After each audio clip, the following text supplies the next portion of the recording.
Donc d'abord un grand merci pour m'avoir proposé de venir. Donc en fait moi je suis climatologue. Je fais de la recherche et mon objet de recherche c'est le système climatique. Et je suis dans un laboratoire, on est à peu près 300 personnes. Et notre objet de recherche c'est vraiment le climat et de comprendre comment notre système climatique fonctionne. Alors la présentation que je vais vous faire ce soir, ce n'est pas directement mes travaux de recherche, hein, c'est un ensemble de résultats de la communauté des chercheurs qui travaillent sur le climat. Donc pour vous donner une petite idée, en France, si on regarde uniquement les chercheurs, enseignants-chercheurs qui travaillent d'un point de vue physique sur le climat, on est entre 1000 et 1500. Et si on élargit à une communauté beaucoup plus large qui va travailler sur, par exemple, l'impact du changement climatique, sur la biodiversité, etc., on est plusieurs milliers rien qu'en France. Et la deuxième chose, c'est que ma présentation n'est pas du tout exhaustive. Donc il y a des aspects dont je ne vais pas vous parler, mais si vous voulez me poser des questions, il n'y a vraiment aucun problème. Posez-moi toutes les questions que vous voulez à la fin, je suis là pour ça, et normalement je suis rodée à presque tout. Alors, je vais commencer par une petite annonce qui est passée assez inaperçue à la fin de l'année dernière. C'est Météo France qui a en fait fait une annonce via l'agence France Presse le 21 décembre dernier. Et le 21 décembre dernier, il y avait une actualité assez agitée avec les Gilets jaunes.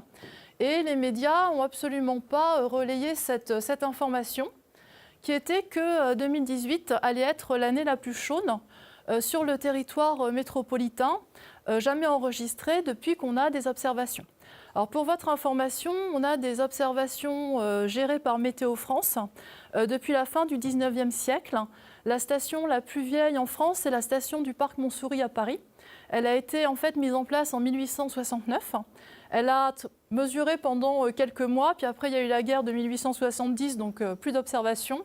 Et en 1872, les mesures sont reparties et depuis on a des mesures continues. Alors le réseau en France, dans tous les pays européens, est très dense et donc on a une très bonne image en fait de l'évolution de la température. Alors ce que Météo France nous a dit, c'est qu'en fait sur 2018, on avait une anomalie de température de 1,4 degré par rapport à ce que Météo France appelle la normale, c'est-à-dire par rapport à une moyenne sur une période de 30 ans. Et ici, c'est 1981-2010. Alors j'attire votre attention que souvent, au bulletin météo, le soir, on vous parle des normales, et les normales, ce n'est pas ce qui est normal. Les normales, en fait, ce sont des moyennes sur des périodes de 30 ans. Et on regarde comment la température évolue par rapport à cette moyenne. Est-ce qu'on est au-dessus ou est-ce qu'on est en dessous ? Et si on regarde en fait comment la température a évolué en France depuis la période pré-industrielle, donc fin 19e, début 20e siècle, eh bien on a déjà atteint les fameux 2 degrés sur le territoire métropolitain. Alors si on regarde un petit peu plus, de manière un petit peu plus générale et qu'on regarde au niveau de la planète comment la température a évolué depuis la fin du 19e siècle, voilà le genre de courbe qu'on observe. Donc vous avez en fait ici le changement de température à la surface de la Terre, c'est une moyenne sur tout le globe. Et vous avez ce changement depuis la fin du 19e siècle jusqu'à aujourd'hui, jusqu'à 2018. Et ici, vous voyez qu'en fait, on a des anomalies de température, c'est-à-dire qu'on regarde comment la température a évolué par rapport à la période 1880-1920. D'accord ? Alors la première chose que vous pouvez voir, c'est si vous êtes très très loin dans la salle, et si vous avez enlevé vos lunettes et que je vous demande un petit peu de regarder la tendance, vous allez me dire ça monte. Et en fait, le climatologue s'intéresse à ça en fait. Hein, il s'intéresse à la tendance que l'on voit ici. Et si vous regardez dans les années récentes, on a une augmentation qui est un petit peu supérieure à 1,2 degré. Ce qui est intéressant de voir, c'est que cette courbe, elle n'est pas du tout linéaire. Vous voyez qu'en fait, au début du XXe siècle, on a des périodes où ça se refroidit, on a des périodes où ça se réchauffe, on a des périodes où ça ne bouge pas. Et puis, si vous regardez chaque point noir c'est une année, vous voyez qu'on a des variations de température d'une année à l'autre qui sont assez importantes, quoique, enfin, ce que j'appelle importantes dans mon jargon, mais c'est seulement quelques dixièmes de degré. Mais vous voyez qu'on peut avoir, par exemple, pendant 10 ans, la température qui diminue. Et pour autant, si vous regardez la tendance climatique, on observe un réchauffement.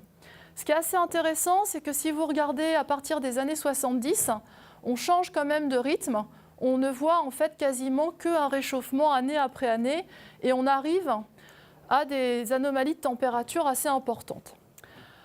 Alors, ce qu'il faut retenir, c'est que ça, ce sont des observations de température et on a par exemple des années assez exceptionnelles comme ici l'année 2015-2016 et ça en fait ça s'explique par des phénomènes naturels au niveau du système climatique. En 2015-2016, on a eu ce qu'on appelle un super El Niño. Vous avez peut-être entendu parler de ces événements qui se passent dans le Pacifique. Ce sont des événements qui font partie de la variabilité naturelle du climat et qui ont tendance en fait à réchauffer la température au niveau global et donc vient se superposer à une tendance anthropique, des tendances de variabilité naturelle qui font qu'on arrive à des températures, des anomalies de température particulièrement importantes. Alors ça, c'est une évolution temporelle de la température. C'est intéressant de regarder la même chose, mais sur une planisphère. Donc vous avez ici exactement ce que je vous ai montré à l'instant, mais cette fois-ci, région par région. Et donc c'est la tendance, l'augmentation de température depuis 1900, comme ma diapositive précédente. Alors la première chose que vous pouvez voir, c'est qu'à l'exception de quelques régions, en blanc, vous avez des couleurs jaune, orange et rouge un peu partout, et donc en fait c'est des augmentations de température positives. Vous voyez qu'on va de quelques dixièmes de degrés jusqu'à peu près plus 4 degrés. Si vous regardez en fait dans l'hémisphère nord ou même dans l'hémisphère sud, vous voyez que les régions qui se réchauffent le plus, ce sont les régions de haute latitude, là où on a les glaces polaires. Vous voyez aussi une différence très nette entre les continents et les océans. Vous voyez que les continents vont se réchauffer davantage que les océans. Et puis si vous faites une moyenne sur l'hémisphère nord, vous allez obtenir un réchauffement plus fort que dans l'hémisphère sud, tout simplement parce qu'il y a moins d'océans dans l'hémisphère nord. Si vous habitez sur une île ici, depuis le début du XXe siècle, vous ne verrez pas en fait de tendance au réchauffement climatique. Donc si vous interrogez ici un petit pingouin ou ici un petit manchot, il vous dira que lui, il ne voit pas de changement de température et c'est vrai.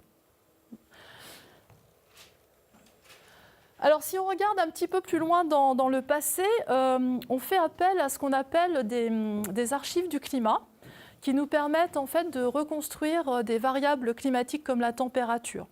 Alors il y a une archive qui est assez facile à comprendre, ce sont les arbres. D'abord les arbres, c'est très intéressant pour le paléoclimatologue. Donc le paléoclimatologue, c'est celui qui reconstruit la variabilité climatique passée. Et sa priorité, c'est de trouver une archive qu'il peut dater. Alors les arbres, c'est très facile à dater parce qu'en fait, chaque année, l'arbre fait un cerne. Et donc, en comptant le nombre de cernes, vous avez l'âge de l'arbre. Ce qui est intéressant, c'est que la composition chimique du cerne est reliée en fait au stress que l'arbre a vécu. Donc ça peut être un stress hydrique et ça peut être un stress en termes de température. Et donc, on est capable, avec des archives arbres, de reconstruire sur les 1000 dernières années comment la température a évolué. Donc là, je vous montre un exemple de quelques archives. Chaque courbe de couleur correspond à un ensemble d'arbres dans une région particulière de l'hémisphère nord. Vous avez ici le Moyen-Âge et le présent se trouve ici. Et superposé sur l'ensemble de ces courbes, vous avez les observations en noir ici que je vous ai montrées sur ma première diapositive. Donc, choups, les observations, donc ce qu'on obtient avec les thermomètres dans chaque station météo au niveau du globe. Alors la première chose que vous voyez, c'est que le climat, ça varie. C'est-à-dire que ce n'est pas tout plat et puis après, ça augmente. Vous voyez ici, autour du Moyen-Âge, des reconstructions de température qui semblent montrer une anomalie de température un petit peu élevée. C'est ce qu'on appelle l'optimum médiéval. Vous pouvez voir ici, au niveau du XVIIe, XVIIIe siècle, certaines archives qui montrent des températures assez basses, c'est ce qu'on appelle le petit âge de la glace. Vous avez les tableaux de Bruegel, en fait, où on voit qu'on fait du patin sur des fleuves qu'on n'a jamais vus englacés de nos jours. Et puis vous voyez ici que les archives qui couvrent en fait le début du XXe siècle, elles sont assez robustes parce qu'elles se superposent très bien aux observations. Et puis vous voyez ici l'augmentation de température très rapide depuis les années 1970 et cette augmentation ici qui sort complètement de la variabilité climatique naturelle du climat sur les 1000 dernières années. Alors ça, c'est pour les observations en termes de température. Et la question qui est posée, c'est mais vers où on va? Alors, pour connaître les températures sur les 100-150 dernières années, on fait appel à un thermomètre. Pour connaître les températures sur des milliers d'années en arrière, voire des centaines de milliers d'années en arrière, on fait appel à des archives du climat. Je vous ai parlé des arbres. Il y a les carottes de glace qui permettent de recouvrir environ 1 million d'années. Et puis pour les températures futures, à part la boule de cristal, nous avons les modèles de climat. Donc je ne vais pas rentrer en détail sur ce qu'est un modèle de climat, mais les modèles de climat, ça permet de faire des simulations numériques des climats futurs, et bien sûr on les teste sur les climats actuels et passés. On vérifie que les modèles de climat sont capables de reproduire les observations que l'on a. Alors pour nourrir le modèle de climat, il faut lui dire quelle sera la composition de notre atmosphère en termes de gaz à effet de serre. Et donc pour ça, on va lui proposer plusieurs scénarios. Alors vous avez ici des scénarios, différents scénarios de couleurs qui sont proposés pour le XXIe siècle. Et chaque scénario correspond à un développement socio-démographe économique particulier. Donc en noir, c'est l'augmentation du dioxyde de carbone tel qu'on l'observe dans notre atmosphère depuis les années 50. Et ensuite, vous avez un faisceau de scénarios. Le scénario bleu, c'est un scénario où on contrôle nos émissions. Vous voyez qu'en fait, nos émissions ici diminuent à partir de 2020-2030. Et on a des scénarios qui sont... on ne fait rien du tout, on continue à se développer comme on se développe. Et les pays tels que l'Inde, le Brésil, la Chine se développent comme nous sommes développés il y a plusieurs décennies. Alors, retenez bien le code couleur.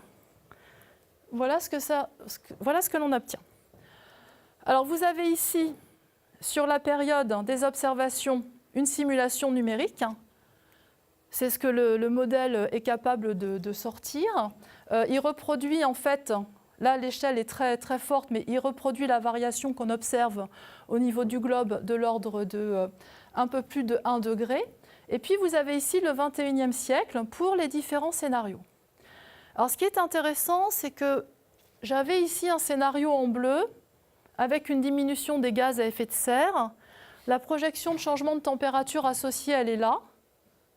Et vous voyez qu'en fait, j'ai une augmentation de température jusque dans les années 2050 et après c'est stable. Je n'ai pas une diminution. Si vous prenez le scénario le plus pessimiste, c'est le scénario rouge ici, qui nous emmène à des températures moyennes globales de l'ordre de 4 degrés.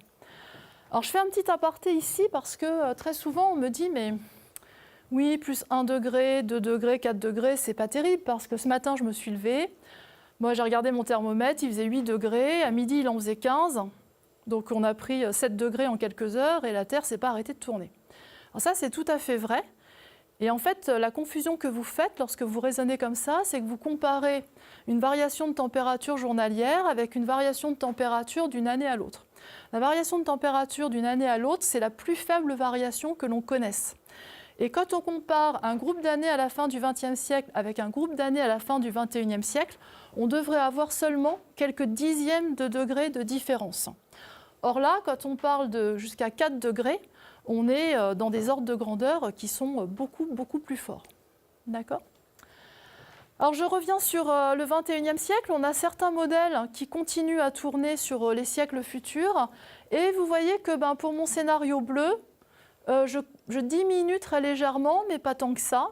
Et ça s'explique par l'inertie du système climatique.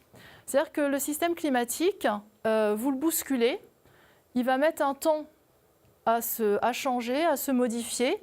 Et même si on arrêtait du jour au lendemain les émissions de gaz à effet de serre, avec tout ce qu'on a déjà mis dans l'atmosphère, on continuerait à avoir les conséquences des activités anthropiques passées. Alors je vous remonte au niveau d'une planisphère ce que les projections climatiques nous disent.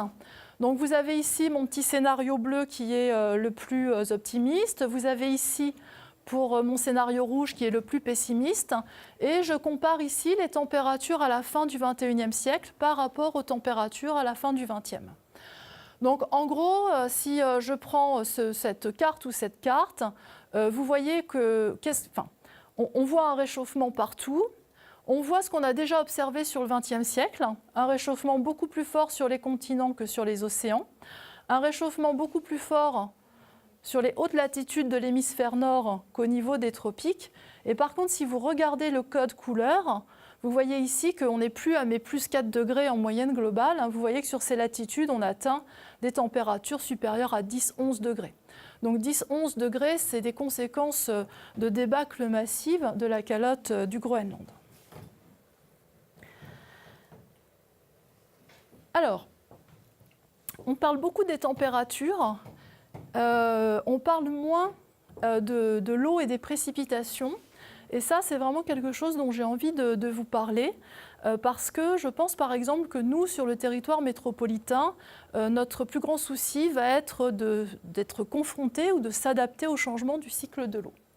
Alors le fait que la température change au niveau global, ça a des conséquences sur les pluies. Ça a des conséquences sur leur volume, sur leur répartition géographique, sur leur répartition dans l'année. Ça a des conséquences sur les événements extrêmes, que ce soit des pluies torrentielles ou que ce soit des événements de sécheresse. L'augmentation de température, ça a une conséquence sur le niveau des mers. Tout ça, on va le voir et on va le détailler après. Et puis, ces dernières années, il y a des grosses questions sur l'évolution des cyclones. Et donc ça, je vais vous en dire un mot, surtout pour éviter, pour remettre un peu les choses dans l'ordre, parce qu'on entend un peu tout et n'importe quoi. Donc, en fait, on ne sait pas grand-chose, et je vais vous dire ce qu'on sait et tout ce qu'on ne sait pas. Alors, je vais commencer par les pluies. Donc, si on regarde en fait comment les pluies ont évolué en France depuis les années 60, on a des choses assez marquées. Donc, en fait, lorsque vous avez des couleurs vertes, mais il ne marche plus, lui. Ah, mais il marche. Ah si, il marche un petit peu. Quand vous avez des couleurs vertes, c'est qu'en fait, on constate une augmentation des pluies plus ou moins importante. Lorsque vous avez des couleurs marron, c'est assez intuitif, c'est qu'on constate que les pluies diminuent. Donc, ce que l'on peut voir, c'est que sur une grande partie nord de la France, vous avez quelque chose d'assez homogène, avec une augmentation des pluies qui est assez significative. Et si on regarde dans le sud de la France, c'est surtout le sud-est, où on voit qu'en moyenne globale sur l'année, on a une diminution des pluies. Donc en fait, on va vers une augmentation du contraste entre la partie nord de la France et la partie sud. Si on regarde au niveau mondial, on peut regarder exactement les mêmes cartes pour la température. Alors on vous les montre moins souvent, je vais vous expliquer pourquoi. Et on peut les regarder à la fois pour les scénarios où on essaye de rester sobre au niveau de nos émissions de gaz à effet de serre, et on peut regarder pour des scénarios où en fait on ne fait rien. Alors ce que vous voyez, c'est que, on va regarder sur cette carte-là, c'est beaucoup plus visible. En fait, c'est très patchy. Vous voyez qu'il y a des régions où on voit une augmentation des pluies, c'est les couleurs vertes-bleues, c'est toujours intuitif, et des régions où on a des cumuls de pluie beaucoup plus faibles. Alors vous voyez, on peut aller jusqu'à moins 50%, plus 50%. Alors si vous regardez en détail, on a l'habitude de dire que les régions où il ne pleut pas beaucoup, il pleuvra encore moins.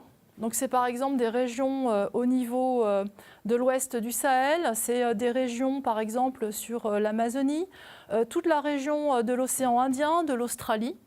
Et puis on a des régions où on va avoir davantage de pluie. C'est le cas par exemple d'une bonne partie nord de l'Europe et des hautes latitudes de l'hémisphère nord. Alors tout à l'heure, je ne vous ai pas expliqué la signification des petits points et des hachures sur la planisphère de température. Et je vais vous l'expliquer. En fait, lorsque vous avez des points, c'est qu'il y a un consensus entre la vingtaine de modèles qui proposent des simulations numériques. Alors sur ma température, vous voyez, j'ai des petits points partout. Tous les modèles s'accordent sur les projections de changement de température. Sur les pluies, c'est différent. Vous voyez qu'en fait, il y a tout un tas de régions où je n'ai pas de points. Alors, il y a des régions où j'ai des hachures. Quand j'ai des hachures, c'est que j'ai 2/3 des modèles qui s'accordent sur le résultat. Et quand j'ai ni point ni hachure, c'est qu'il n'y a absolument aucun consensus entre les modèles. Il y en a qui disent qu'il va pleuvoir plus, d'autres qui disent qu'il va pleuvoir moins, etc. etc. Alors, d'abord, On sait pourquoi, on a beaucoup d'incertitudes sur la connaissance de beaucoup de processus qui amènent la pluie. Et puis, d'autre part, c'est très difficile, et vous voyez que Météo France y arrive, mais des fois difficilement à prévoir une précipitation. C'est-à-dire qu'on peut prévoir qu'il va y avoir un nuage, mais est-ce que les gouttes du nuage vont tomber ou pas, ça c'est autre chose. Alors ces incertitudes, c'est problématique, parce que si vous regardez par exemple les Antilles françaises, on ne sait absolument pas ce qui va se passer. Si vous regardez toute la partie ici là, du Sahel, toute la partie est du Sahel, on peut nous demander mais à quoi il faut s'adapter, on n'en a aucune idée. Si vous regardez par exemple ici l'île de la Réunion, aucune idée. Si vous regardez d'autres régions comme une partie en fait du bassin méditerranéen, aucune idée. D'accord ? Donc en fait les préoccupations, elles sont qu'on aimerait bien s'adapter dans certaines régions, mais on ne sait pas à quoi. Plus de pluie, moins de pluie, une saison des pluies plus faible, plus large, plus grande, enfin bon voilà. Donc c'est des choses assez compliquées. Alors revenons sur le territoire français. Il y a beaucoup d'études qui s'intéressent non pas à la pluie moyenne, comment la pluie va varier en moyenne sur un territoire, mais qui s'intéressent aux extrêmes de pluie. Donc je vais vous parler des pluies torrentielles et après je vous parlerai des sécheresses. Alors il y a une étude qui est parue l'an passé, une très jolie étude, qui regarde comment les extrêmes de pluie vont évoluer dans un climat plus chaud.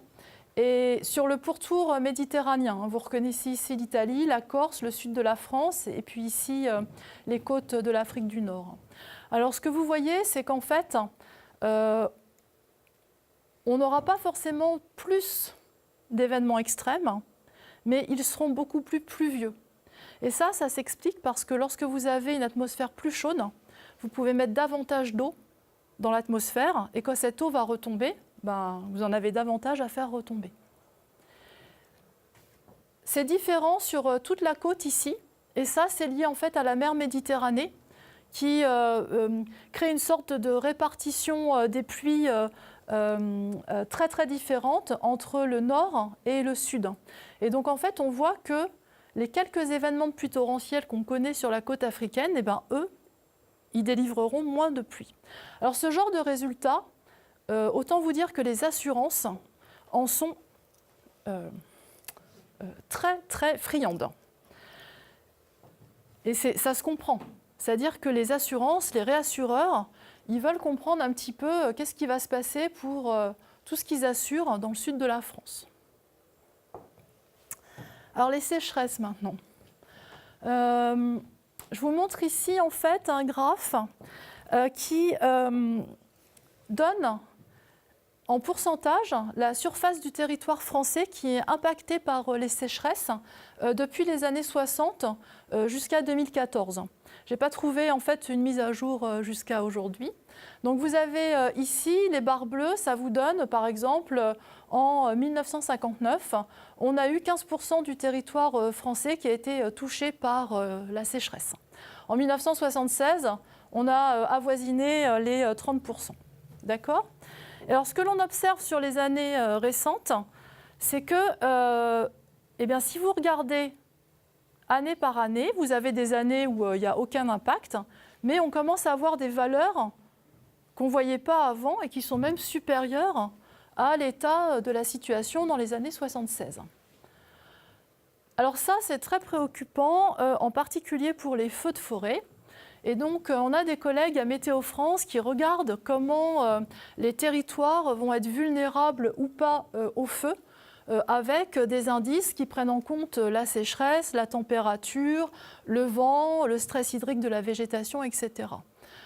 Donc, vous avez ici une carte qui a été réalisée pour les précédentes années et qui vous montre en fait la vulnérabilité des territoires. Donc, plus en fait le territoire est rouge et plus il est vulnérable. Et vous avez la même chose qui est réalisée pour le milieu du XXIe siècle. Alors, ce que vous voyez, c'est qu'on n'a pas tellement une augmentation de la vulnérabilité des territoires qui sont déjà vulnérables aujourd'hui, en particulier dans le sud-est de la France. Par contre, ce n'est pas le cas si on regarde sur les côtes atlantiques, et en particulier dans les Landes, où on voit que là, on a une vulnérabilité qui augmente. Et puis, vous voyez des régions apparaître comme potentiellement vulnérables, au niveau du centre de la France, et donc là, par exemple, autour d'Orléans. Donc des zones qui aujourd'hui ne sont pas particulièrement vulnérables au feu, qui peuvent le devenir. Alors ça, pareil, les assurances financent de la recherche sur ce genre de résultats et de projections. Alors le niveau des mers. Alors le niveau des mers, on en parle beaucoup. Et c'est important de dire un petit peu ce qu'il en est. Donc vous avez ici, depuis les années 1700, le niveau des mers en violet ici, qui correspondent, sont des observations, tout ce que vous avez en violet ici. Alors on a des observations très anciennes, parce que les marégraphes ont été installés vraiment très tôt. Et en France, on a un marégraphe qui produit des mesures depuis plus de 300 ans, qui est à Brest. Et c'est pour ça qu'on a autant d'observations qui remontent aussi loin. Donc si on regarde comment le niveau de la mer a augmenté depuis le début du XXe siècle, c'est environ 20 cm de manière globale, avec une vitesse qui est de 3 mm par an en moyenne. Mais cette vitesse, elle a terriblement augmenté sur les 10 dernières années. Et vous savez comment on fait pour augmenter le niveau de la mer? Il y a deux façons. D'une part, l'eau chaude occupe plus de volume que de l'eau froide. Donc si vous augmentez la température de l'océan, ça se dilate. Donc le niveau de la mer augmente. Et la deuxième façon, c'est de faire fondre les glaces qui sont posées sur le continent. Attention, si vous faites fondre les glaces qui sont posées sur la mer, le niveau de la mer n'augmente pas. C'est comme le glaçon dans votre verre de whisky le soir. Une fois qu'il a fondu, vous n'avez pas plus ou moins de whisky qu'avant. Et ce que l'on observe sur les 10 dernières années, c'est une augmentation en fait de la fonte des glaces sur les continents, donc par exemple les glaciers, et qui donc vont fournir davantage d'eau et qui expliquent que l'on voit une légère accélération de l'augmentation du niveau des mers. Alors si on regarde les projections pour le XXIe siècle, c'est toujours le même code couleur pour mes deux scénarios. Vous avez ici le petit scénario bleu où on essaye d'être sobre sur nos rejets de gaz à effet de serre, et vous avez en rouge le scénario où on ne fait rien. Alors vous voyez qu'en fait, en moyenne, on oscille entre 60 cm et quasiment 1 mètre d'augmentation du niveau des mers. Et on pense qu'on surestime en fait dans les modèles de climat beaucoup, parce que lorsqu'on compare les observations récentes avec les projections, eh bien, les projections semblent sous-estimer les observations. Alors, ça vient du fait que les modèles de climat ne prennent pas en compte certains processus qui, par exemple, au niveau du Groenland, lorsque vous avez de la fonte en surface, ça s'infiltre le long de la calotte, ça arrive au niveau du socle rocheux et ça agit comme un lubrifiant pour que la calotte en fait, se décharge. Et ça, c'est des processus qui ne sont pas pris en compte dans les modèles de climat. Alors quand on voit plus 1 mètre ici, franchement, je vous invite à ne pas acheter une maison les pieds dans l'eau aujourd'hui, même si vous avez très envie d'acheter une maison au bord de la plage. Je vous déconseille.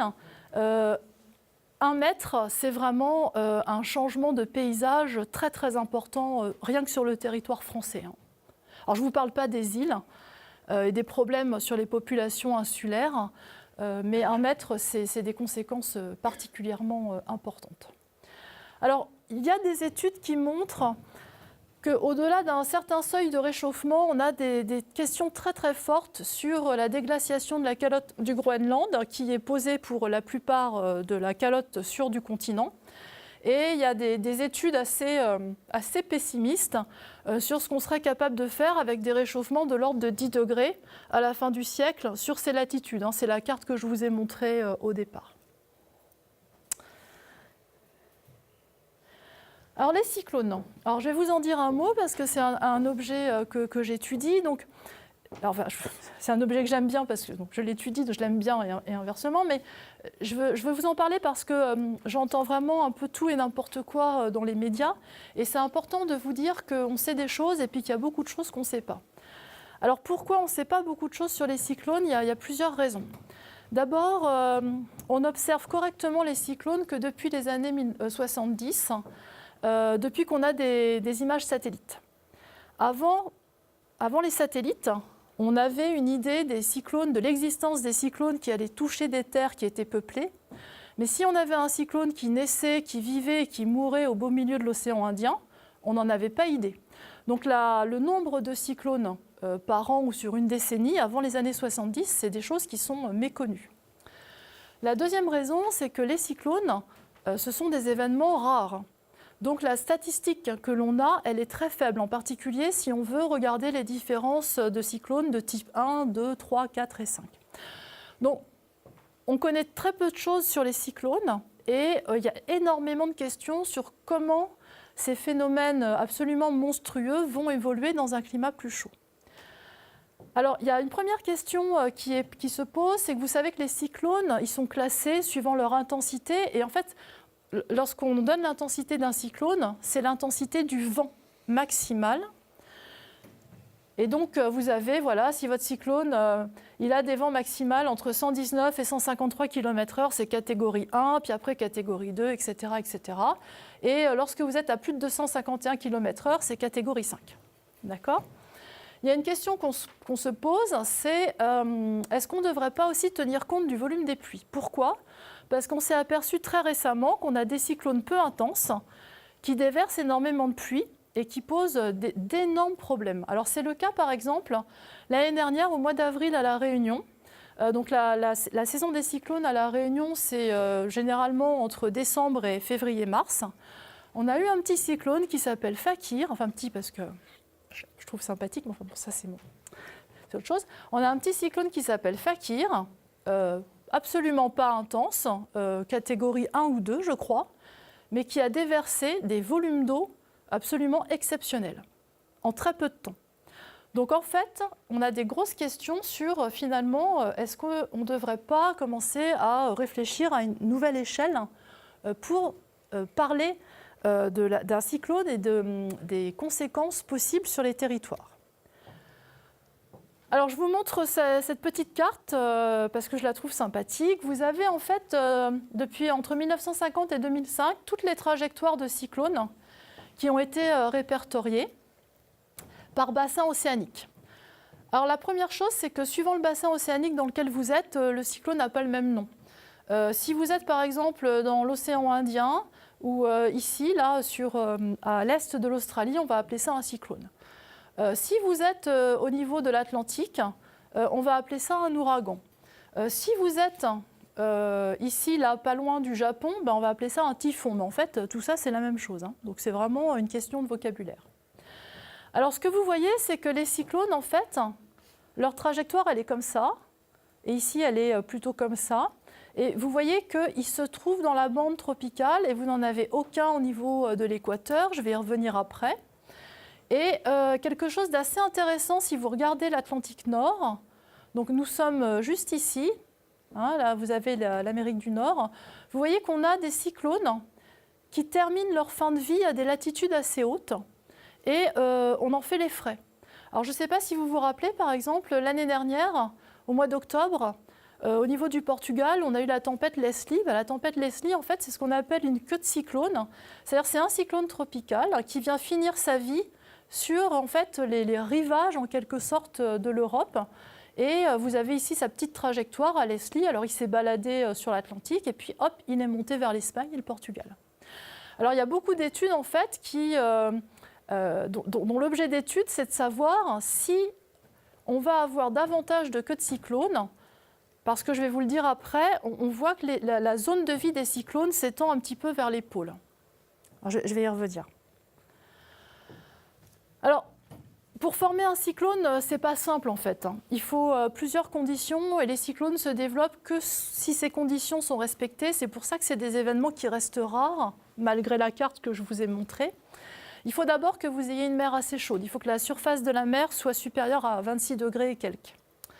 Bon, c'est un petit peu technique, mais il ne faut pas que vous ayez en altitude des vents qui vont venir contrarier la rotation du cyclone. On n'a pas en fait de cyclone à l'équateur parce que vous avez besoin d'une force de Coriolis pour entraîner la perturbation. Et puis bien sûr, il faut que vous ayez beaucoup d'humidité dans l'atmosphère. Alors quand vous avez tout ça, a priori, vous pouvez faire un bon cyclone. Alors qu'est-ce qu'on sait sur l'évolution des cyclones? Alors je vous l'ai dit, pas grand-chose. On a des observations très récentes. Sur le nombre des cyclones, on ne voit pas d'augmentation du nombre des cyclones, sauf dans l'Atlantique Nord. Et en fait, on sait assez bien l'expliquer. C'est un mode de variabilité naturelle de l'Atlantique. Mais quand, dans les médias, j'entends qu'on a un nombre de cyclones qui augmente, ce n'est pas vrai. On n'a pas un nombre de cyclones qui augmente.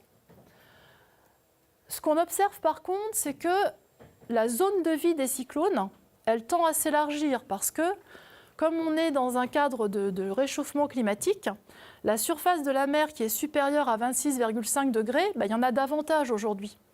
Puisque si j'étais la mer et que j'étais à 25 degrés et que je prends 1,5 degré de réchauffement, je suis à 26,5 degrés et hop, je peux avoir un cyclone qui se développe là où je suis. Donc on élargit à la fois dans l'hémisphère nord et l'hémisphère sud la zone de vie, la zone géographique de vie d'un cyclone. Dans le futur, dans les projections que l'on a, on ne voit toujours pas une augmentation du nombre de cyclones, on voit même un tout petit peu moins de cyclones. Par contre, à nombre de cyclones constant, on voit beaucoup moins de cyclones d'intensité 1 et 2 et beaucoup plus de cyclones d'intensité 4 et 5. Donc ça, c'est un tout petit peu problématique, c'est-à-dire on voit un glissement des intensités. Et puis surtout, on voit des systèmes, des cyclones beaucoup plus pluvieux. Donc ça, c'est un vrai souci. On voit une intensification des systèmes les plus violents, et on en a eu des exemples vraiment là ces dernières années. En 2017, vous avez ici une photo satellite prise de nuit en septembre 2017. Vous avez le cyclone Irma. Alors là, vous vous rendez pas compte, mais c'est la taille de la France. On peut superposer Irma sur le territoire métropolitain. Vous avez Katia qui est passée juste avant et José qui arrive. Mars 2019, vous avez vu le Mozambique a vu passer 2 cyclones. Un premier cyclone au sud du Mozambique et quelques semaines plus tard, un deuxième cyclone au nord du Mozambique. Des systèmes monstrueux. Et le Mozambique, ce n'est pas un pays qui peut se préparer à ce genre de phénomène. Et puis là, au mois de mai, vous avez entendu un cyclone terrifiant en fait, sur la côte est de l'Inde. Donc ces cyclones, c'est des cyclones de catégorie 4 à 5 et qui déversent des volumes de pluie très difficiles. Alors, j'ai une anecdote, si je peux dire. On a aussi beaucoup de mal à observer les cyclones parce que, par exemple, pour Irma, on a des stations Météo France, par exemple, à la Guadeloupe et à la Martinique. Le problème, c'est que les stations, elles ont enregistré les vents jusqu'à un certain point. Et puis, à un moment donné, la station, elle a été tellement endommagée qu'elle n'a plus mesuré. La dernière mesure de la station Météo France à Saint-Martin, c'est des vents de 244 km/h. Après, la station a explosé. Donc, on n'a plus de mesure. Et par contre, on pense qu'on a eu des vents, des rafales de vent jusqu'à 300 km/h. Mais en fait, on n'en sait rien parce qu'on n'a plus d'observation. Donc ça, c'est aussi un vrai problème. Aller mesurer pendant un cyclone, ce n'est pas facile. Vous avez certainement vu, encore pour Irma, ces avions de la NASA américaine qui essayaient d'aller faire des mesures à l'intérieur des cyclones. C'était vraiment très impressionnant. Et ce n'est pas à chaque cyclone qu'on peut réaliser ce genre de mesures. Donc, on manque aussi vraiment d'informations, d'observations pour mieux comprendre ces phénomènes. Alors, je vais finir ma présentation sur plusieurs diapositives, sur des questions que l'on entend très souvent dans les médias. Donc vous savez que lorsqu'il y a eu la COP 21, il y avait un... Donc là oui, il faut peut-être que oui. Donc, juste pour vous faire une petite explication de texte, on entend très souvent parler du GIEC. Donc le GIEC, c'est le groupement international, intergouvernemental des experts qui travaillent sur le climat. Donc le GIEC ne fait pas de science.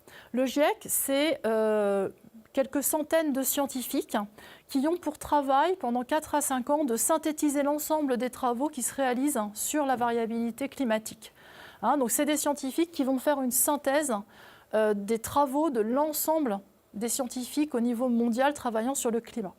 Et en fait, le GIEC a des directives données par les gouvernements qui veulent par exemple savoir de combien on va se réchauffer, comment je fais pour limiter le réchauffement à 2 degrés, comment je fais pour que mes territoires d'outre-mer français ne soient pas sous l'eau à la fin du XXIe siècle, etc.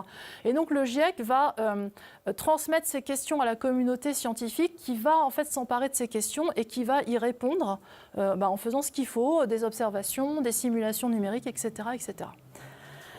Alors, à la COP21 qui a été organisée par Paris, on a beaucoup parlé de l'objectif des 2 degrés. Et les gouvernements qui étaient présents et qui représentaient tout ce qui est les populations insulaires, ils ont dit mais non, nous 2 degrés ça ne nous intéresse pas parce que 2 degrés on sera déjà sous l'eau.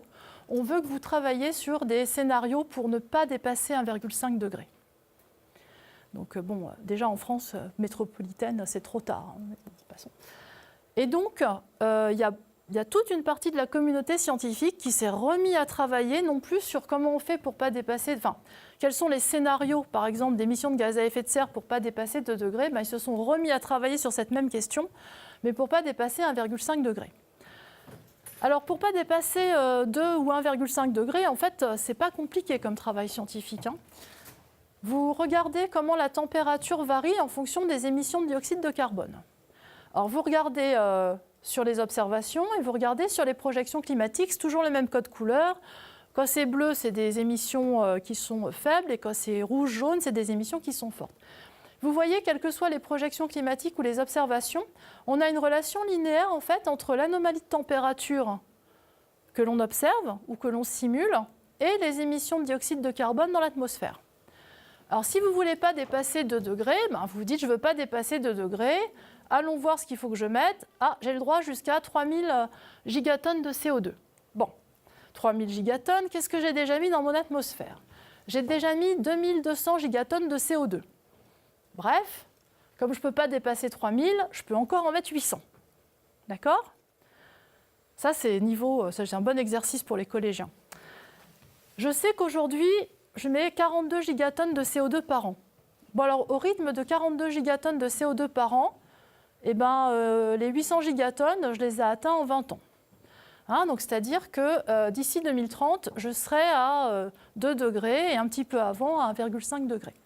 Donc ça, c'est très facile de répondre à la question des gouvernements sur quand est-ce qu'on va atteindre 1,5 ou 2 degrés. Alors, je vous le donne en 1000. Ouais, 2030, je pense que je serai encore là. Je peux revenir faire une conférence et on verra à combien on en est, mais je pense qu'on sera au-dessus, quoi. Bon. Alors, vous allez me dire, oui, mais 1,5 degré, 2 degrés, quand même, c'est pas très, très différent. Alors, en fait, si, c'est énorme. Il y a un rapport donc, du GIEC. Alors, le GIEC fait des rapports tous les 4-5 ans. Et la nouveauté, maintenant, c'est qu'il fait des rapports intermédiaires. Et donc, suite à la COP21, comme les pays insulaires ont dit, mais attendez, nous, 2 degrés, ça ne nous va pas du tout, on veut 1,5 degré, il y a un rapport spécial qui est sorti sur un monde à 1,5 degré. Et dans ce rapport, alors il existe un résumé en français de quelques pages sur le site du GIEC, vous pouvez aller le lire, il est très accessible. On explique ce que c'est qu'un monde à 1,5 degré à la fin du siècle par rapport à un monde à 2 degrés à la fin du siècle. Alors déjà, à 1,5 degré, c'est 2 fois moins de personnes touchées par le problème de la ressource en eau. C'est beaucoup moins d'événements extrêmes, que ce soit des pluies torrentielles ou des sécheresses. C'est une biodiversité une perte de biodiversité qui est complètement différente, à 1,5 degré près. En particulier sur les coraux. Alors les coraux, on sait déjà que dans un monde à 1,5 degré, en gros, on en perd entre 70 et 90%. Un monde à 2 degrés, c'est 99%. Les coraux sont hypersensibles à des dixièmes de degrés de température de l'eau dans laquelle ils vivent. Un monde à 1,5 degré, en fait, vous avez une absence de banquise une fois tous les 100 ans. La banquise au niveau de l'hémisphère nord, au lieu d'une fois tous les 10 ans. Et c'est 10 cm d'élévation du niveau des mers en moins. Alors 10 cm, vous allez me dire, 10 cm c'est rien, moi ma baignoire... Bon. Non mais 10 cm d'élévation du niveau des mers en moins, c'est 10 millions de personnes en moins qui sont exposées à ces risques. Donc ce rapport, je l'ai beaucoup aimé parce qu'il montre en détail que chaque dixième de degré compte et qu'il faut vraiment lutter sur cette idée un peu reçue que plus 1, plus 2, plus 3 degrés. En gros, non seulement ce n'est pas grand-chose, mais en plus, ce n'est pas très différent. En fait, c'est très, très différent. Alors, je finirai par un petit graphe sur les solutions. Alors, en fait, le rapport à 1,5 degré, il est sympa parce qu'il dit au gouvernement comment il faut faire pour ne pas dépasser 1,5 degré à la fin du XXIe siècle. Et c'est assez facile. Enfin, je veux dire, sur ma diapositive, c'est assez facile. Alors, vous avez l'année 2010 qui est ici. Vous avez la fin du XXIe siècle qui est ici. Vous avez ici les émissions de carbone en milliards de tonnes. Donc là, vous avez des émissions à zéro. Vous voyez, aujourd'hui, je vous ai dit, on est aux alentours de 40 milliards de tonnes. Et vous avez deux types de scénarios. Donc, en fait, tous les scénarios verts, là, dans l'enveloppe verte, ils permettent de ne pas dépasser 1,5 degré à la fin du XXIe siècle, c'est-à-dire que la température fait comme ça. Et elle bute sur 1,5 degré en 2100. Alors, ce n'est pas compliqué. On diminue tout de suite nos émissions de dioxyde de carbone. Chut. En 2050, on arrive à ce qu'on appelle la neutralité carbone. On émet zéro. Alors, émettre zéro, ça ne veut pas dire qu'on ne met plus rien dans l'atmosphère. Ça veut dire que tout ce qu'on met, on est capable de le récupérer. Alors, ou bien on le récupère via ce qu'on appelle des puits naturels, la végétation et l'océan, ou bien on le récupère avec des technologies qu'on aura mises en place. Et après 2050, on a des émissions négatives. Donc en fait, c'est pareil, les émissions négatives, ça veut juste dire qu'on continue à émettre du CO2, mais qu'on en retire plus que ce qu'on met. Donc c'est un pari sur les technologies qu'on aura réussi à mettre au point pour séquestrer le dioxyde de carbone. Alors si vous vous dites ah, voilà, ça ne va pas être possible à demain, commencer à réduire, je ne vais pas y arriver, ce n'est pas grave. Le rapport du GIEC a prévu, si vous n'y arrivez pas tout de suite, vous avez la possibilité des scénarios gris, où on commence à diminuer non pas maintenant, mais dans 10 ans. D'accord ? Alors ici, les scénarios gris, vous ne le voyez peut-être pas très bien, mais la diminution, la pente, c'est vraiment drastique. Ici, en fait, j'ai une diminution qui est beaucoup plus cool que sur les scénarios gris, où je suis beaucoup plus raide. Pareil, on atteint la neutralité carbone en 2050, on met autant que ce qu'on récupère, et puis on a des émissions vraiment très négatives pour la fin du siècle. Les scénarios gris permettent de ne pas dépasser 1,5 degré à la fin du siècle, mais à un moment donné, au cours du XXIe siècle, on les aura dépassés. C'est-à-dire qu'on va les dépasser légèrement et on va y revenir tranquillement en 2100. Alors en fait, les solutions, donc elles sont là. Donc les gouvernements et vous avez des... Enfin, le rapport est très très intéressant parce qu'il montre qu'il y a des solutions. Voilà, c'est juste qu'il faut choisir, faut choisir d'y aller. Alors en termes de solutions, il y a deux types de solutions. Ce type de solution, c'est ce qu'on appelle des solutions pour limiter le changement climatique. Il y a un autre type de solutions qui sont des solutions d'adaptation. Et ce que montrent en fait les experts, c'est qu'il faut travailler à la fois sur les solutions pour limiter le réchauffement et à la fois sur des solutions d'adaptation, parce que même si on limite, on est déjà engagé dans le changement climatique aujourd'hui qui a déjà des conséquences. Voilà, donc en fait, c'est ces deux types de solutions sur lesquelles la société doit discuter et prendre des décisions. Voilà, donc je vous laisse, j'arrête ici sur cette diapositive que je trouve quand même optimiste. Enfin, voilà. Il suffit qu'ils soient d'accord entre eux pour être organisés. Non, alors en fait, au niveau international, il y a une vingtaine de modèles qui participent aux projections climatiques. Alors ces modèles ont la même physique en fait, ils sont très peu différents dans leur conception. Donc ils ne sont pas concurrents en fait, ils sont c'est des grosses équipes de recherche. Il y a des équipes de recherche qui vont par exemple développer davantage la partie atmosphère, d'autres qui vont développer davantage la partie océan, etc. Ensuite, chacun des modèles est validé d'une part sur les observations du XXe siècle. Donc en fait, il faut que le modèle arrive à reproduire les observations sur le XXe siècle. Et puis on va encore plus loin, on teste ces modèles sur des climats très différents. Donc, par exemple, on a des données de climat sur le dernier maximum glaciaire il y a 20 000 ans. Et on va faire tourner ces modèles sur ces périodes très froides et on regarde s'ils sont capables, là où on a des données, des archives du climat, s'ils sont capables de reconstituer les variations de température, les variations de pluie quand on a une estimation de ces variations de pluie, etc. Et les modèles sur les températures sont très très bons pour reproduire les observations que l'on a.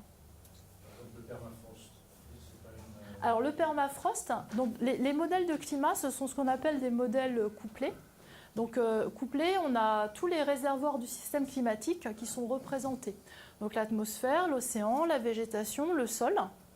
Et donc depuis maintenant les années, je pense, ça doit être à peu près 2010, on a une représentation assez exhaustive du système climatique. Et donc quand on fait une projection, on a tous les réservoirs du système climatique qui sont pris en compte et qui vont réagir. Hein, le modèle fait une simulation et puis il repart de ce qu'il vient de simuler et il s'auto... Il y a une dynamique dans le modèle lui-même. Voilà, donc le permafrost, c'est quelque chose qui est pris en compte. Ce qui n'est pas pris en compte, c'est certains processus. Alors je vous en ai parlé d'un, c'est tous les écoulements que l'on a dans les calottes glaciaires. Donc ça, c'est pas pris en compte et c'est difficilement modélisable. On a ce qu'on appelle des rétroactions qui ne vont pas être prises en compte encore aujourd'hui pour des raisons de temps de calcul et de coût de calcul. Donc en fait, on essaye d'estimer les incertitudes qui sont liées au fait qu'on n'a pas une représentation globale. La circulation océanique fait partie... Ah oui, bah oui. Alors atmosphère et océan, c'est vraiment les deux moteurs du système climatique. C'est les deux premiers modules qui ont été développés. Les premiers modèles de climat dans les années 70 n'avaient que la partie atmosphère et tout le reste qui était prescrit. Le deuxième réservoir dynamique qu'on a mis, c'est l'océan. Après, il y a eu la végétation. Enfin, après, ça s'est beaucoup accéléré.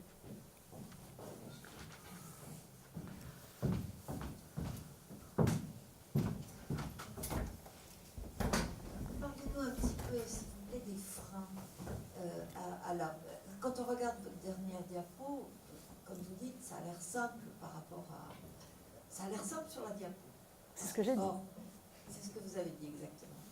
Or, sur quoi s'appuie le climato-sceptisme qui fait que finalement ces faits ne sont pas reconnus ou qu'ils sont niés ou quels sont les freins majeurs? Alors, moi, je n'ai pas la sensation qu'il y a beaucoup de climato-sceptisme. Je n'ai pas ce ressenti. Alors, il y a eu par le passé quelques personnes qui ont expliqué que tout ce que faisaient les climatologues, ce n'était pas possible, etc. Moi, j'ai l'impression qu'on a dépassé et que les gens sont assez au courant.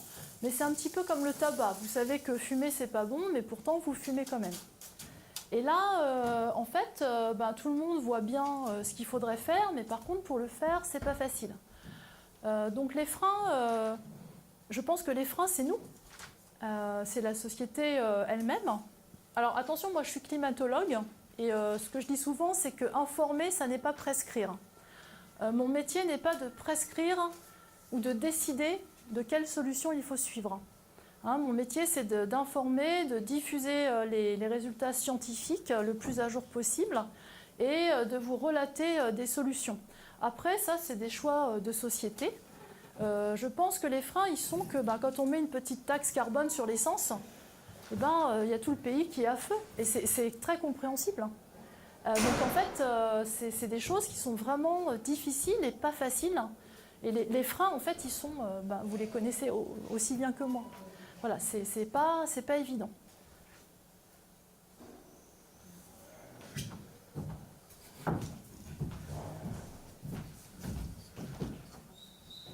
Merci pour cette présentation, très claire. Et vous nous avez présenté des prospectives jusqu'au XXIIIe siècle.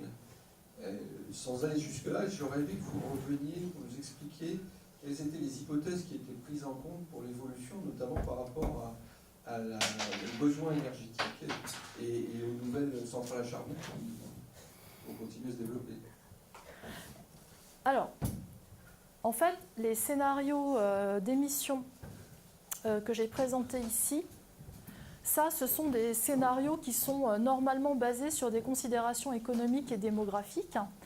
Donc ça date du dernier rapport de 2013. Il va y avoir un rapport, il y a un rapport qui est... il y a un brouillon de rapport qui va sortir en 2021, qui est déjà à l'état de brouillon aujourd'hui. On est invité, nous, la communauté scientifique, à le relire pour voir en fait s'il y a des choses qui nous semblent un peu bizarres.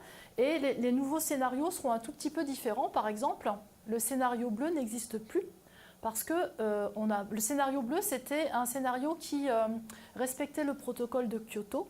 Et en fait, on sait déjà que ça, on n'y arrive pas. Hein. On sait que nous sommes en 2020, hein, donc on est ici. On n'a absolument pas stabilisé nos émissions de gaz à effet de serre. Donc ce scénario optimiste, il est obsolète. Hein, dans le prochain rapport du GIEC, si vous comparez, alors tout ça c'est accessible sur Internet, vous verrez qu'en fait, les premiers scénarios les plus optimistes continuent à augmenter sur les 20 premières années du XXIe siècle. Et après, je pense qu'il va y avoir des scénarios un petit peu plus pessimistes que le rouge. Voilà, mais je n'ai pas encore lu le brouillon de rapport qui va être ouvert à la lecture de la communauté scientifique au mois de juin. Là. Mais tout ça, donc, pour répondre à la question, c'est basé sur différents types de développement démographique, de développement économique, avec les connaissances. Ce qu'il faut comprendre, c'est qu'un rapport qui sort en 2013, il a été relu par la communauté scientifique en 2011-2012, et c'est une synthèse des travaux de 2008 à 2010. Donc on est déjà 10 ans plus tard. Donc là, on va avoir des scénarios qui vont coller un peu plus à ce que l'on attend, sachant par exemple que sur la Chine, on a des très grosses difficultés à savoir quelles sont les vraies émissions de dioxyde de carbone de la Chine. Alors maintenant, il y a des mesures satellites qui permettent d'estimer au plus proche les émissions, mais c'est très compliqué parce que il faut des mesures au sol, et donc il faut que les gouvernements soient d'accord pour les transmettre. Voilà.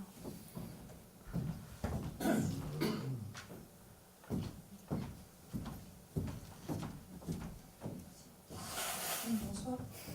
Je voulais savoir si vous êtes d'accord avec le terme d'anthropocène, parce que la communauté scientifique est maintenant d'accord avec ce terme-là.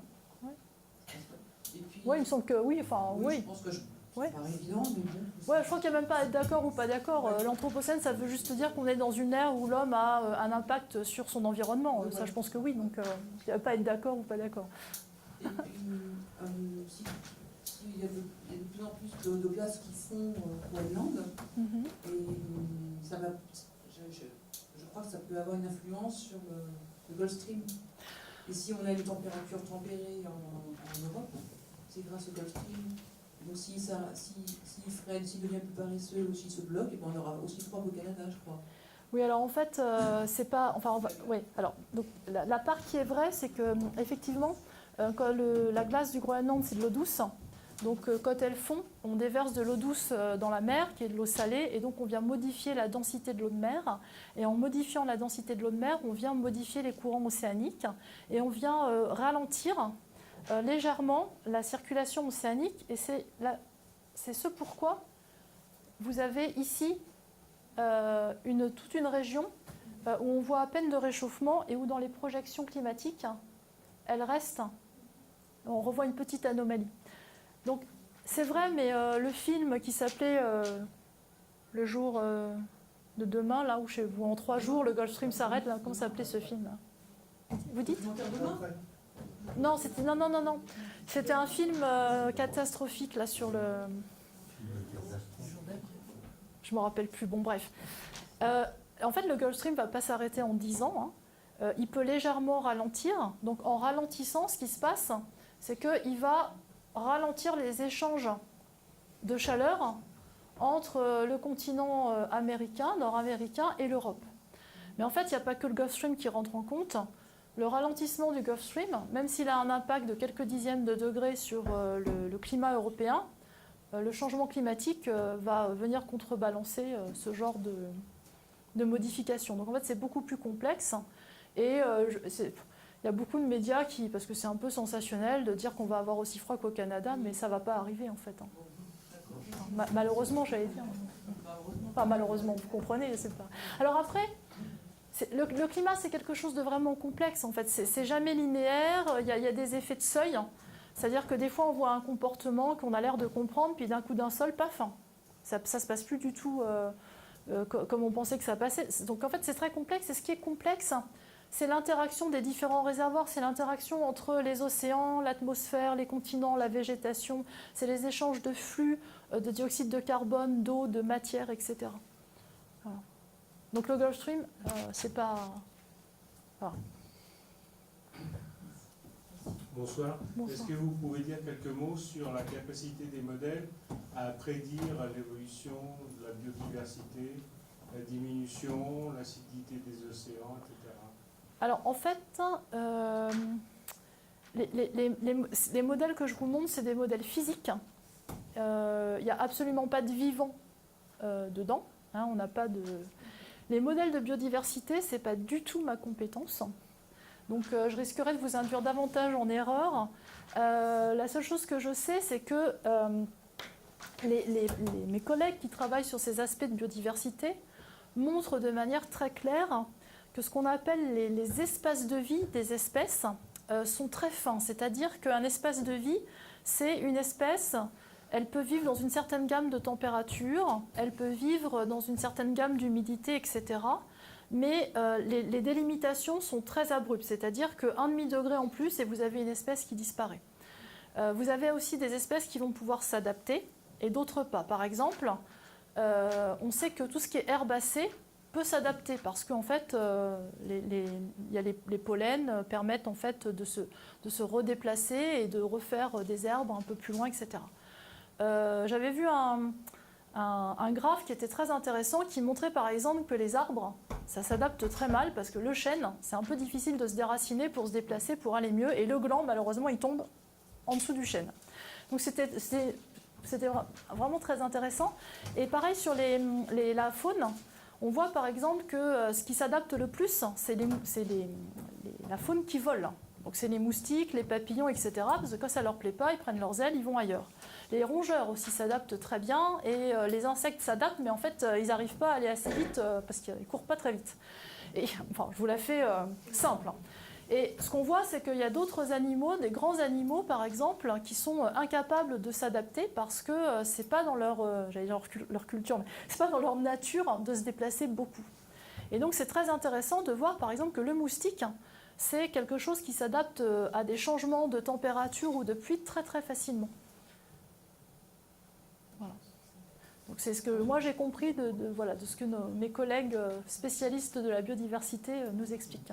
Et en ce qui concerne l'acidité de l'océan, alors l'acidité de l'océan, c'est le fait que l'océan absorbe du dioxyde de carbone. Aujourd'hui, il ne peut plus absorber plus que ce qu'il absorbe déjà. Et c'est un tout petit peu chimique, c'est que quand quand l'océan absorbe du dioxyde de carbone, ça modifie en fait son acidité. Donc là, en fait, on est un peu à un niveau, on a déjà vu en fait le maximum d'effets. Et quand vous changez l'acidité des océans, eh bien, les coraux, par exemple, ils n'aiment pas du tout. Voilà, donc c'est juste que vous changez l'acidité, le corail, il ne s'y retrouve pas et il meurt. Ça a des conséquences sur les poissons. Alors sur certains poissons, c'est plus la température que l'acidité. Mais ça peut avoir des conséquences, pas forcément comme vous l'entendez, ça peut avoir des conséquences positives, où on voit en fait des espèces de poissons qui vont se développer parce que, par exemple, les lagons sont beaucoup plus chauds, et donc certains poissons, ça leur convient parfaitement. Justement, sur cette activité de l'océan, l'un des impacts par rapport à cette limite dont vous parlez, c'est surtout sur les planctons, qui représentent quand même l'un des principaux puits de carbone. Pompe biologique, oui. Et du coup, pour arriver en 2050 à cette neutralité, ce serait quoi la solution? Parce qu'on voit les résultats aujourd'hui, et ça se mesure depuis assez peu de temps, en fait, justement, et du coup, on a du mal à prévoir justement quelle sera la réduction de ce puits qui est quand même assez... La pompe biologique, hein. C'est-à-dire que Alors la pompe biologique, c'est le fait que ces micro-organismes sont capables de fixer du carbone. En fait, c'est très compliqué de comprendre comment ils fonctionnent et quelle va être leur... alors, c'est pas efficient, et leur efficacité dans des conditions environnementales différentes d'aujourd'hui. Et la grosse question, elle est sur ce que vous abordez, c'est la séquestration du dioxyde de carbone. La grosse question, elle est sur les techniques, parce qu'aujourd'hui, il y a des techniques qui existent, mais elles ne sont absolument pas déployées. Et il y a encore beaucoup de progrès technologiques à réaliser. Donc la question, elle est, est-ce que ces techniques, elles vont être boostées et mises en œuvre suffisamment rapidement pour pouvoir arriver à la neutralité carbone au milieu du siècle? Donc ça, c'est des questions, je pense qu'on n'y a pas réponse en fait. Hein. Mais c'est des voies, c'est des ouvertures, moi je suis étonnée qu'il n'y ait pas plus d'écoles d'ingénieurs qui se développent sur cette technologie, parce que je pense que c'est l'avenir. Hein. Je ne crois pas trop qu'on va devenir très sobre, je ne crois pas trop que, c'est très personnel, hein, mais je ne pense pas du tout que ça va se passer comme ça. Hein. Ah voilà. Je ne pense pas du tout que ça va se passer comme ça. Donc je pense qu'on a tout intérêt à développer des technologies de séquestration du dioxyde de carbone. Il y a une question ici, puis après, je pense que... Oui, je vais poser 2 points, s'il vous plaît. J'ai vu il y a quelques mois à la télévision un reportage où on voyait, alors c'était dans la zone ouest du Pacifique, des populations insulaires, je ne saurais pas vous redonner le nom des îles, qui étaient obligées de s'installer, de rehausser leur habitat, de faire des maisons sur pilotis, et d'une manière tellement flagrante qu'ils sont sensibles au fait que le niveau de l'eau monte plus vite qu'on ne pouvait le prévoir quelques décennies auparavant.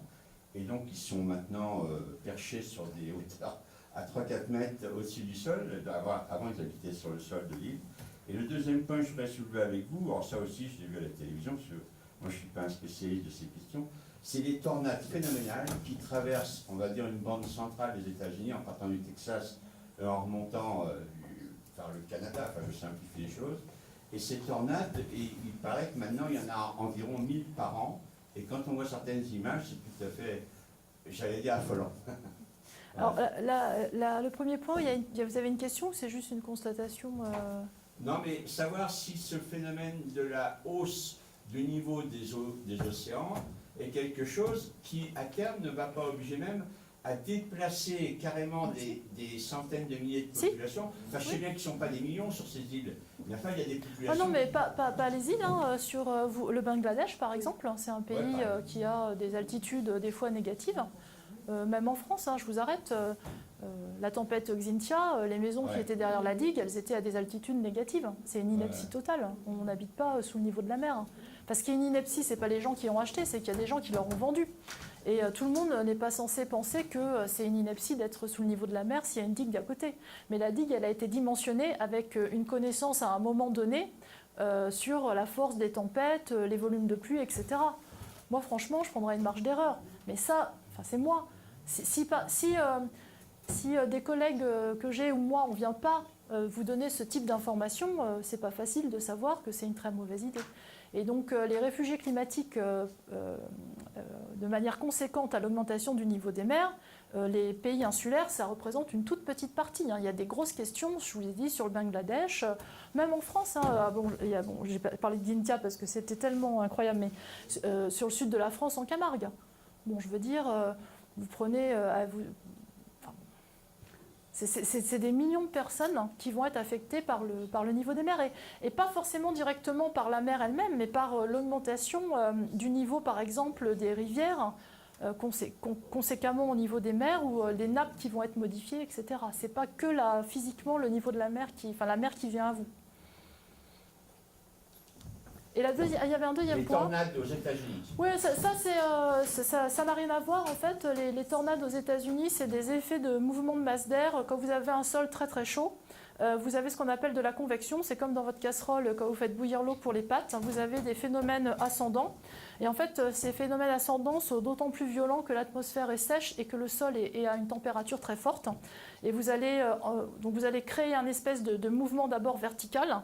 Et si vous avez des vents propices, vous allez donner une espèce de rotation qui va tout de suite s'amplifier. Et voilà. Donc bon. Je ne suis pas sûre qu'il y a Je pense qu'on les observe. Attention, je pense que ce n'est pas forcément qu'il y en a plus, c'est qu'on les observe plus. Vous voyez, c'est pas forcément qu'il y en avait moins avant, c'est peut-être qu'avant, il n'y avait personne pour noter ou pour les suivre. Il faut faire très attention voilà. Est-ce qu'on observe toujours maintenant ? Enfin, est-ce qu'on observe toujours aujourd'hui comme on a observé par le passé ? Donc ça, c'est des choses... il faut vraiment se poser les questions. voulais savoir si les épisodes de canicule, Oula, est-ce oui. que c'est assimilable à ce que vous avez appelé période de sécheresse? Est-ce que ces épisodes sont dus à des variabilités climatiques ou à un réchauffement climatique? Et est-ce que c'est des épisodes qui sont amenés à se répéter et à s'intensifier? Alors, j'ai pas une diapositive qui est vraiment extraordinaire. Donc, en fait, ce qu'on montre, c'est que comme vous avez un climat en moyenne plus chaud, vous avez une variabilité d'une année à l'autre et d'un été à l'autre qui va suivre. Et donc, presque par définition, vous allez avoir des étés de plus en plus chauds. Et donc, ce qu'on appelle vagues de chaleur aujourd'hui, c'est des étés qui vont être normaux par la suite. Donc, il y avait une très belle simulation. Alors, en France, je ne vous ai pas dit, il y a 2 modèles de climat. Il y a un modèle de climat qui est géré par le Centre de recherche météorologique à Toulouse. Et il y a un modèle de climat qui est géré par l'Institut Pierre-Simon Laplace à Paris, dont le laboratoire où je suis fait partie. Et le modèle qui est géré au Centre des recherches météorologiques a fait une simulation qui est extraordinaire, où en fait, ils ont simulé les températures d'été en France sur le 21e siècle. Et on voit par exemple qu'à partir de 2050, les étés en moyenne sont de type de l'été 2003. Et donc 2003, à partir de 2050, ça devient un été normal, voire un été plutôt frais. Donc en fait, je dirais que par définition, quand vous augmentez la température moyenne, eh bien, vous avez toujours cette variabilité d'une année à l'autre qui suit cette tendance. Et donc, vous allez forcément avoir des étés de plus en plus chauds. Donc oui, les vagues de chaleur, on va en avoir davantage. Ce qu'on montre, c'est qu'elles peuvent être plus longues. En partie, enfin ça dépend beaucoup de la région en France, mais elles peuvent être beaucoup plus longues, de 20 à 40 jours par an dans le sud-est de la France et de quelques jours dans le nord de la France. Donc oui, je pense qu'on va avoir chaud, ouais, l'été.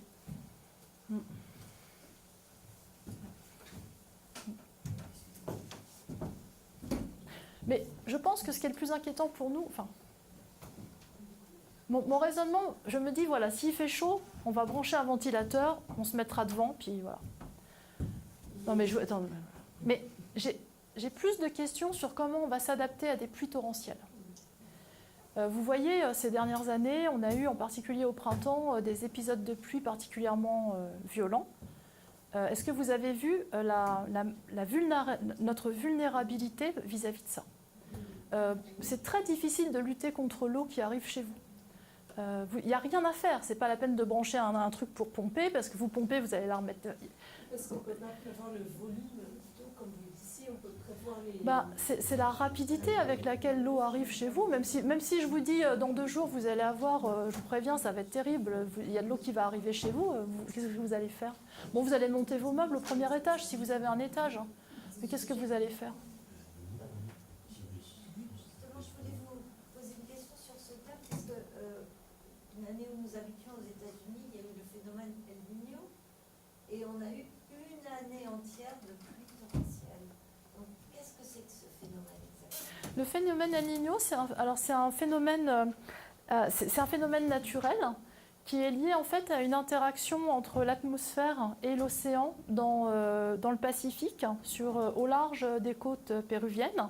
Donc vous avez en fait à un moment donné des conditions qui font que les échanges de flux d'eau, enfin des flux d'eau, donc de température entre l'atmosphère et l'océan, vont venir réchauffer une partie de l'océan.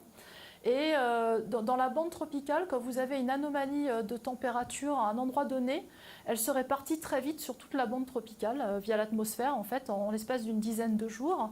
Et donc, vous modifiez le climat sur toute la bande tropicale. Et en modifiant le climat sur la bande tropicale, très rapidement, vous modifiez les échanges de chaleur entre les tropiques et les extratropiques. Donc, ce phénomène, qui est un phénomène naturel, a un impact sur l'ensemble du globe. Donc ça peut être des impacts en termes de température, ça peut être des impacts en termes de pluie. Vous avez plus chaud à un endroit, vous évaporez plus l'océan, votre atmosphère contient plus d'eau, votre nuage se trimballe jusqu'où vous êtes et hop, vous récupérez plus de pluie. Voilà, donc ça c'est le phénomène El Niño. Ce phénomène naturel, il y a des études qui, pareil, se posent la question de comment ce phénomène naturel va évoluer dans un climat plus chaud. Et en fait, ce que ces études tendent à montrer, c'est qu'on devrait avoir davantage de phénomènes de ce type à l'avenir. Aujourd'hui, c'est des phénomènes qui se réalisent tous les 5 à 10 ans. Et on pense qu'on pourrait avoir ce genre de phénomène tous les 2 à 3 ans. Alors il y a des régions qui sont particulièrement, par exemple au Pérou, ça s'appelle El Niño, l'enfant Jésus, parce qu'en fait la conséquence c'était que les eaux étaient très poissonneuses. Et donc ce phénomène était très attendu. Donc encore aujourd'hui, au niveau de la pêche, une augmentation de ces phénomènes El Niño, c'est plutôt une bonne nouvelle. Maintenant, si vous êtes là où vous étiez, et que la conséquence c'est qu'il y a beaucoup plus de pluie, vous allez dire c'est pas trop une bonne nouvelle pour moi. Vous voyez, donc des fois les modifications du changement climatique, elles sont perçues très différemment suivant l'endroit où vous habitez et suivant l'intérêt que vous avez.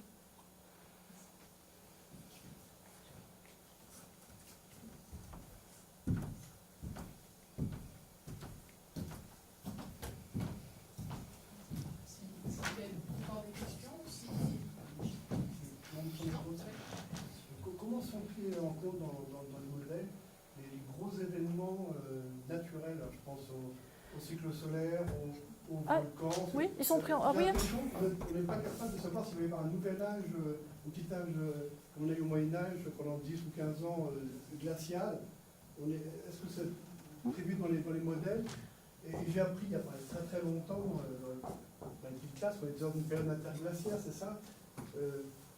Finalement, on n'a pas de chance. En ce moment, on serait dans une période glaciaire. En ce moment, on ne s'apercevrait même pas du changement climatique. Si vous vous en apercevriez, mais en fait... Mais on n'a aucune conséquence. J'en sais rien. Ou très peu.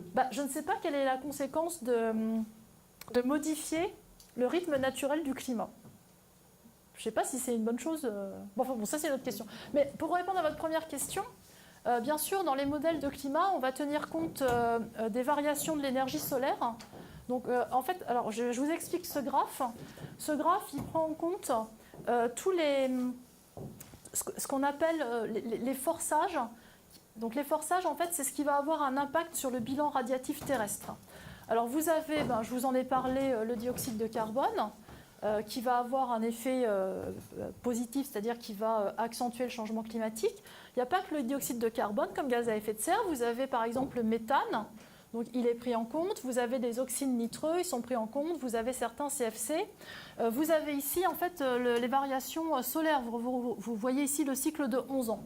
Ce qui est très intéressant sur ce schéma, c'est que ce schéma, chaque épaisseur de courbe vous montre l'importance de ce forçage. Vous voyez que le Soleil est pris en compte et qu'il a une importance, mais en gros, cette amplitude ici, c'est 1/10 de l'amplitude du dioxyde de carbone. Et puis, on a en fait des forçages négatifs qui vont venir atténuer le changement climatique, qui sont pris en compte. C'est les volcans. Donc, vous voyez ici, à chaque fois qu'on a un volcan, on a pris en compte le fait qu'on a un forçage négatif.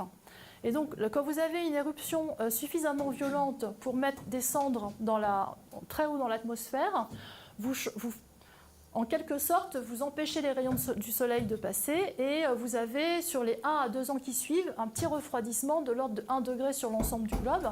Et ça, les modèles le reproduisent très bien. Donc ça, c'est pris en compte. Alors évidemment, vous allez me dire, oui, mais c'est pas facile de savoir quelles vont être les éruptions volcaniques au XXIe siècle. Alors en fait, c'est une courbe qui va être statistique par rapport à ce qu'on a connu sur les 1000 dernières années et où on va mettre régulièrement un volcan. Et puis, vous avez aussi des forçages négatifs, c'est tous les aérosols. En fait, dès que vous mettez de la poussière dans l'atmosphère, ça a un effet refroidissant. Et donc, le modèle tient compte à la fois des effets refroidissants, à la fois des effets réchauffants. Certains sont connus, on connaît très bien comment le Soleil va évoluer. Je vous ai montré que pour les gaz à effet de serre, on fait différents scénarios socio-économiques. On fait aussi des scénarios d'émissions d'aérosols suivant les politiques de réduction de la pollution atmosphérique. Et puis, oui, le seul inconnu qui reste, c'est les volcans. Alors, on en met un de temps en temps. Mais effectivement, si par exemple, dans 10 ans, on a des éruptions comme le Pinatubo en 1991 sur 10 volcans tous les ans, on va avoir un refroidissement. Mais géologiquement, ce n'est pas du tout ce qui est attendu sur les décennies à venir. Je propose de nous arrêter là pour ce soir. Merci.